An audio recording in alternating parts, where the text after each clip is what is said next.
Good morning. I'm Nicole Salvi. Welcome to CNN, the Caribbean News Network, your home for news around the Caribbean and beyond. This morning, we have a hurricane, war on the horizon, and earthquakes in the Eastern Caribbean. Let's start with Hurricane Melissa, a monster storm that it has its aim on Jamaica. As of 11 o'clock this morning, Melissa's coordinates were 145 miles southwest of Kingston, Jamaica. Intensity is a Category 5, meaning sustained winds of 165 miles an hour and wind gusts of over 200. Definitely a monster storm. Movement is west at a slow speed, a walking pace of 3 miles an hour. The forecast is for Melissa to turn north and pass over the island of Jamaica. Let's hear the latest coordinates and the latest forecast from NOAA. Thanks for joining us here on this Monday morning with the latest on very powerful Category 5 Hurricane Melissa, located this morning about 145 miles to the southwest of Kingston, Jamaica, moving off to the west this morning at about 3 miles per hour. We've seen the hurricane intensify overnight, maximum sustained winds now around 165 miles per hour. So we're going to focus here first on the multiple life-threatening, catastrophic level hazards we're expecting to see from Melissa on the island of Jamaica. So right now we're expecting the center of Melissa to turn northward and approach and make landfall somewhere along the southern coast of Jamaica overnight tonight or early Tuesday morning as a powerful, Category 5 or Category 4 hurricane with the potential for 9 to 13 feet of storm surge inundation above ground level near and wherever to the right or near where the eye crosses the coast here on the southern coast of Jamaica, with the potential for destructive wave action on top of that storm surge.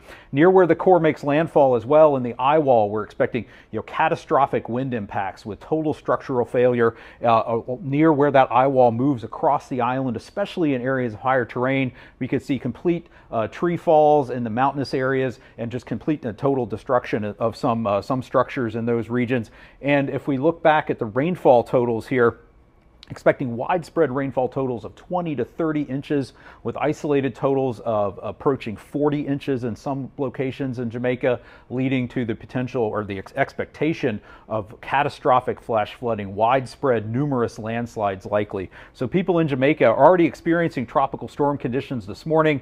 They should be in their safe place now, be prepared to shelter in place all the way through tonight, through much of Tuesday as the core of Melissa moves across the island, where there is obviously, as I haven't mentioned already, a hurricane warning in place for all of Jamaica. If we zoom out a little bit and take a wider view, we still have a tropical storm warning in effect for the entire coast of Haiti, hurricane warnings in effect for eastern Cuba from Granma and Holguin eastward to Guantanamo provinces. So we are expecting Melissa to emerge off the coast of Jamaica during the day on Tuesday and then make landfall in eastern Cuba Tuesday night, move across eastern Cuba overnight Tuesday night into Wednesday morning, and then move through portions of the central and southeastern Bahamas as we go through the day on Wednesday. So we are expecting dangerous hurricane conditions in eastern Cuba where that hurricane warning is in effect. Expecting to see storm surge of 6 to 9 feet above normal tide levels near and to the right of where the center crosses the southeastern Cuba coast. Hurricane watches in effect for the central, southeastern Bahamas, Turks and Caicos Islands, and also the expectation that we're going to see significant rainfall totals of 10 to 15 inches, isolated totals as high as 20 inches across eastern Cuba, resulting in, again, potential for numerous, catastrophic flash flooding in that area. And then farther north, excessive rainfall in the Bahamas. And I don't want to leave out the rainfall threat that still exists here in portions of southern Haiti and the Dominican Republic, where we're expecting to see an additional 8 to 16 inches of rain for southern Haiti and the Dominican Republic. Could see some isolated storm totals in this area of as much as 40 inches as well. So the danger is not over there from this rainfall. So to wrap up with the key messages for catastrophic Category 5 Hurricane Melissa on this Monday morning, In Jamaica, do not venture out of your safe shelter. Catastrophic, life-threatening flash flooding, numerous landslides are expected today through Tuesday. The wind threat is going to dramatically increase overnight and early Tuesday with catastrophic winds in the eye wall where that comes on shore, potentially causing total structural failure in those regions along the coast and also in areas of high terrain that experience the eye wall. Life-threatening storm surge, damaging waves are likely near and to the east of where the center crosses the coast early Tuesday. In Haiti and the Dominican Republic, that continued risk is there for catastrophic and life-threatening flash flooding, numerous landslides, especially across southwestern Haiti and the southern portions of the Dominican Republic, and that risk is going to continue into midweek. In eastern Cuba, heavy rainfall, life-threatening and potentially catastrophic flash flooding expected there. Beginning today and continuing through the middle of the week, life-threatening storm surge and damaging winds expected Tuesday into Tuesday night. Preparations there should be rushed to completion today. And in the southeast Bahamas and Turks and Caicos, hurricane conditions and life-threatening storm surge, heavy rainfall are possible by Wednesday, and residents in all these areas should be listening to any advice from the local government officials and their local meteorological service. So please come back here to hurricanes.gov throughout the next several days for the latest on Melissa. Thanks for joining. We have heard what Noah had to say. This storm's path thus far has been very unpredictable, to say the least. And it's been jogging through the area since last week. Historically, hurricanes such as the 1951 storm, Hurricane Gilbert, and most recently, Hurricane Beryl, all approached the island from the east coast, meaning over the Blue Mountains, yes? In the parishes of St. Thomas and Portland. With an approach over the Blue Mountains, the celestially blessed mountains, and there's a lot of debate there that, a lot of locals actually say that the Blue Mountains are blessed and they have a magic about them in a good, positive way. Usually, the Blue Mountains have always been able to disrupt the flow of hurricanes, which equals a softer blow or impact for the island. But on this occasion, the Blue Mountains have not been able to break Melissa because Melissa is actually skirting the south coast of Jamaica, and its projected path is over St. Elizabeth. And it's also supposed to be doing a sharp northern turn and actually having landfall in the middle of the island. The landfall from the south will create a devastating blow for the island without a question mark. And just yesterday, Television Jamaica actually interviewed a number of persons who were adamant that they are not leaving their homes in places like, the low-lying areas in Kingston, such as Port Royal and other areas around the country. That's a very, very bad decision.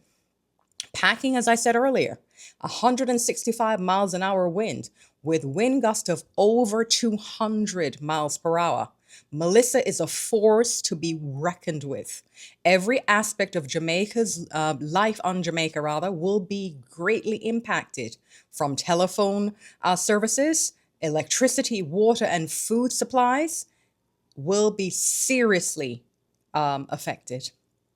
Now, Melissa is slated to make landfall later today, and it is going to be a monster, something that is unprecedented. Yes, they've had hurricanes before that have really impacted the islands. However, and I take my glasses off to look you square in the eyes, friends, Jamaica, we've never had a hurricane like Melissa. This is packing a massive punch.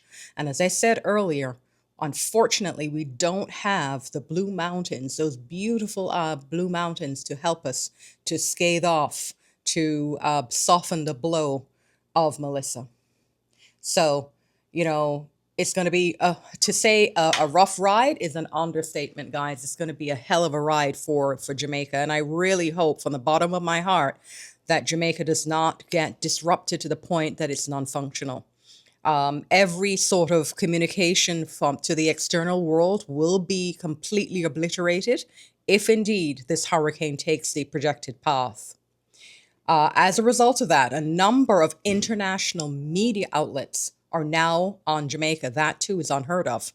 They're there. That now definitely underscores the gravity, the major serious situation that Jamaica is facing with Hurricane Melissa. But CNN, Caribbean News Network, will continue to be sending you and giving you all of the latest updates on Melissa as we get them.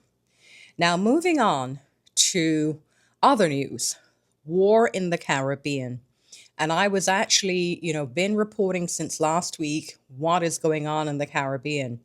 The latest with the US Venezuela conflict is that the United States has now placed its largest warship in the region. What does that tell you? That tells me that war is imminent and Trump and his administration, they mean business. Now, they also, as I said last week, have over 10,000 troops there. Trump has stated that he is weighing his options as to what his next move will be. Now, normally when Trump makes those type of statements, he's already made up his mind. He's basically playing sort of devil's advocate. If you remember the Al Pacino character in the Devil's Advocate, he always used to tell his protege, never let them see you coming. And that's what Trump is doing. Okay, he's playing fool, as we say in the Caribbean, playing fool to catch wise. So, moving on. In other news in the Caribbean, another major thing has happened just this morning. Approximately at 8:38 a.m. this morning, a major 6.8 magnitude earthquake hit the Eastern Caribbean. Can you believe? Like one sort of disaster after another. The epicenter was near Guadeloupe. Some 20 islands thus far has been affected, everywhere from Barbados straight to Venezuela. Conspiracy theorists have big question marks. What's really going on behind all of these catastrophes that the Caribbean is now facing? Shortly after the main earthquake, there were 4 smaller earthquakes off the coast of Puerto Rico and the U.S. Virgin Islands.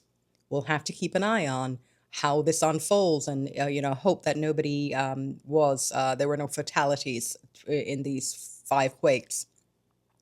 Sort of in the Cayman Islands as well, no less important, the search for 2 missing boarders who left Cayman Brac on the 20th of October have unfortunately, sadly been called off. The Cayman Islands Coast Guard has said that on the 24th of October, due to inclement weather and the fact that the pair has not been seen for 96 hours, was behind the decision to end the search.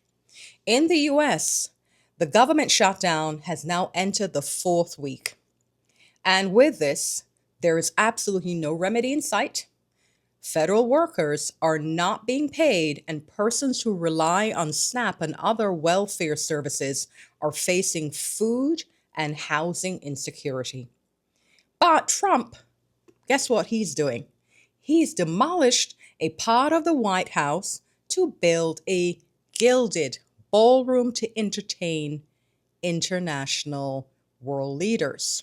Can you believe this?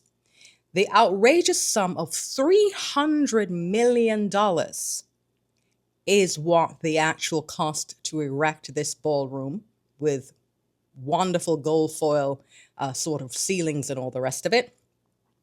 Undoubtedly, this is beyond ridiculous and wanton spending when the country is being gripped by a crisis. Government shutdown, ridiculous, inhumane ICE raids, and the list goes on. And what is he doing? Building a snazzy ballroom. Wow, amazing. This demonstrates without a doubt that Trump is seriously out of touch with reality and horribly self-absorbed. He is the epitome of a narcissist. Quasi, a Marie Antoinette, when she said, let them eat cake, as the French peasants were starving to death. Now, it's on the flip side. This is happening when U.S. citizens, as I said earlier, are struggling to survive and fighting to feed themselves and their families. Totally not cool. But we'll keep abreast as to all these things in our next installation of CNN Caribbean News Network News. Once again, thank you for joining me on CNN, and we will be back to update you with all of the happening events that unfold around the Caribbean and beyond. This is your home for true, authentic Caribbean news. Thank you again. See you soon. Bye bye.